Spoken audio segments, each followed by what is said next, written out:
नमस्कार दोस्तों, आप सभी का स्वागत है स्पिरिचुअल विजडम में। आज के टॉपिक में हम बात करेंगे डिप्रेशन के बारे में। बहुत से लोग कहते हैं कि डिप्रेशन एक बीमारी है, पर असल में डिप्रेशन एक बीमारी ही नहीं और ना ही दिमाग की फितूर या एक ऐसी मानसिक हालत है जिसमें पॉजिटिव सोच और बेहतरीन रिजल्ट तक पहुंचने की इंसानियत कैपेसिटी कम हो जाती है। वक्त पर इलाज और करीबियों के साथ इस बीमारी से निपटने में अहम भूमिका निभाती है।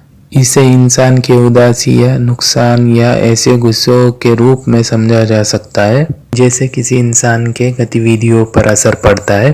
अधिकतर मामलों में स्थिति तब ज्यादा गंभीर समझी जाती है जब ऐसे संबंधित किसी शख्स के असफल प्रेम संबंधों से होती है। डिप्रेशन के ज्यादातर मामले किसी इंसान के लगाव उसके जीवन साथी के प्रति बहुत ज्यादा होती है। डिप्रेशन के शिकार इंसान के लिए सुख, शांति, सफलता, खुशी या तक की भी बेनामी होने लगती है। डिप्रेशन के दौरान उसे सभी जगह निराशा, तनाव, अशांति और अरुचि की मौजूदगी सामने आने लगती है। हालांकि लोगों को डिप्रेशन का अनुभव कई अलग अलग तरीके से हो सकता है। की वजह से काम करने की क्षमता प्रभावित होने लगती है। डिप्रेशन की वजह से कई सारी बीमारियों का बुरा असर पड़ता है, जैसे कि arthritis, asthma, cardiovascular disease, cancer, diabetes, obesity आदि जैसे बीमारी हो सकते हैं।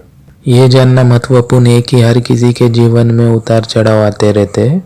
हर कोई कभी ना कभी दुख और उदास महसूस कर सकता है, लेकिन आप लगातार दुख और निराशा का अनुभव कर रहे हो तो ये डिप्रेशन हो सकता है। डिप्रेशन को गंभीर मेडिकल समस्या माना जाता है और दोस्तों, अगर सही इसका इलाज नहीं किया जाए तो बहुत ही खतरनाक हो सकता है। इसका इलाज सही तरीके से लेते हो तो पेशेंट कुछ ही हफ्तों में ठीक हो जाता है।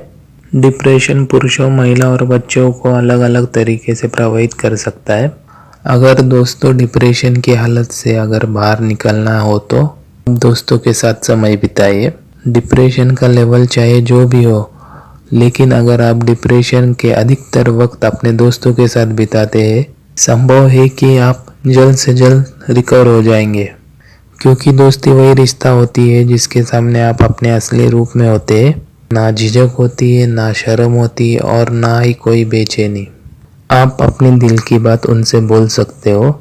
दोस्तों के साथ समय बिताना आत्मविश्वास बढ़ाता है और अपने अंदर एक नया बदलाव लाता है। तो डिप्रेशन को कंट्रोल कर देता है और वो कार्य करता है जिसमें आपकी रुचि हो।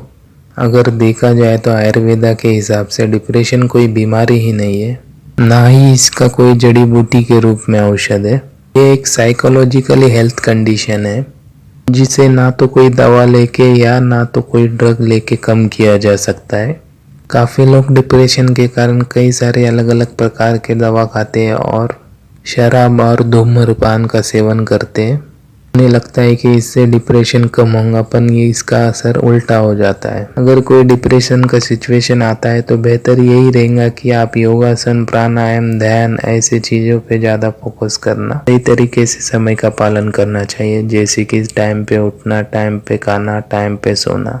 आप रोज़ सवेरे 4 से लेके 5 के बीच उठते हो, ध्यान, प्राणायाम और योग का अभ्यास करते हो और भोजन सही वक्त पे लेते हो और रात में जल्दी सो जाते हो, तो मुझे नहीं लगता आप कोई डिप्रेशन के शिकार हो सकते हो।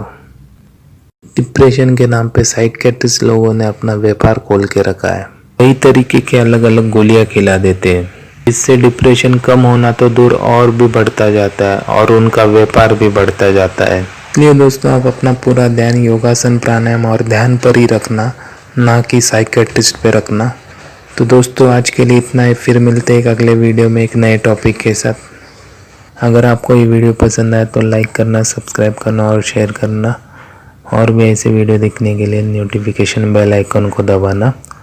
वीडियो अंत तक देखने के लिए आपका प्रेम पूर्वक धन्यवाद।